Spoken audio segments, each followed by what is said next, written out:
দেবাশিস বিশ্বাস দাদা, একটু আমি শুনেছি সিনেমায় কোনো দুর্ঘটনা হলে নাকি হোঁচট সেটা খাওয়া নাকি ফ্লপ একটা ভালো হয়, গুণ। মানে হিট হয়। একদম। কাঁচ বা পেয়ালা টেয়ালা থাকে না, কোনো যদি ভেঙে যায় তাহলে ওটা কনফার্ম হিট হয়। শুভ লক্ষণ। যদি না হয়, পুরো শুটিং এ হয়ে গেছে কিন্তু কোনো কিছু কিছু ভাঙেনি, হয়নি। ইচ্ছা করে মাঝে মাঝে ভেঙে ফেলে। ঠিক সেভাবে দেবাশিস বিশ্বাস যখন হোঁচট খেলেন তার মানে হচ্ছে আমরা হিট।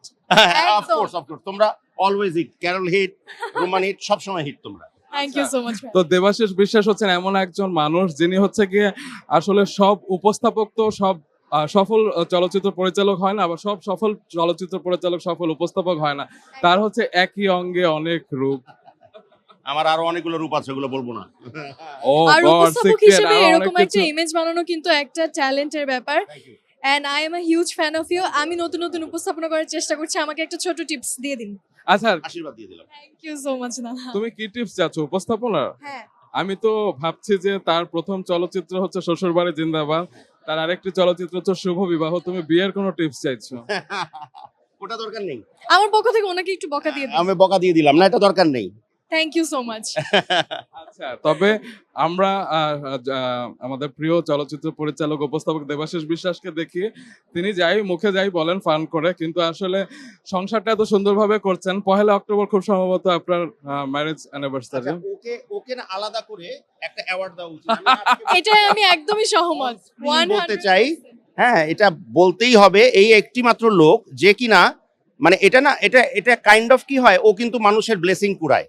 হ্যাঁ, কেউ যদি মনে করে তার জন্মদিনের সময় বা বিশেষ কোনো দিনের সময়, তো এই কাজটা ও নিরলস ভাবে করে আসছে, এবং যতদিন আমি অ্যাটলিস্ট বেঁচে থাকবো আমি ওর কাছ থেকে এটা পেয়ে আসবো, এবং এটা অবশ্যই, এবং পেয়ে এসছি সবসময়। এত সুন্দর করে শুধু স্ত্রী না, মাকে সম্মান করেন, এবং মা আপনার বিশেষ দিনে এত সুন্দর সুন্দর রান্না করে, সেগুলো দেখে আমরা আপ্লুত হই, এবং আপনি যে ভালোটা ছড়িয়ে দেন, এই আলোটা কিন্তু আমাদের অনেক স্পর্শ করে। Thank you. আমার কাছে যেটা মনে হয় কি, দেখো, ও ও আমার এক প্রকার মা, কারণ মেয়ে মানেই হচ্ছে মাতৃজাত, এবং আমার কাছে মনে হয় যে মেয়েদেরকে যদি তুমি সম্মান করো তাহলে তুমি সম্মানিত হবে উপরওয়ালার কাছ থেকে। Thank you. আসলে একেই বলে উপস্থাপক, যে কোনো সময় একটা অসাধারণ উক্তি বের হয়ে যায়। Thank you Roman, Thank you so much.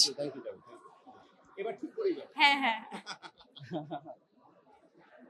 তুমি কি জানো দেবাশিস বিশ্বাস আজকের সেরা উপস্থাপক নমিনিস ঢালিউড অ্যাওয়ার্ডস। ও ওয়াও।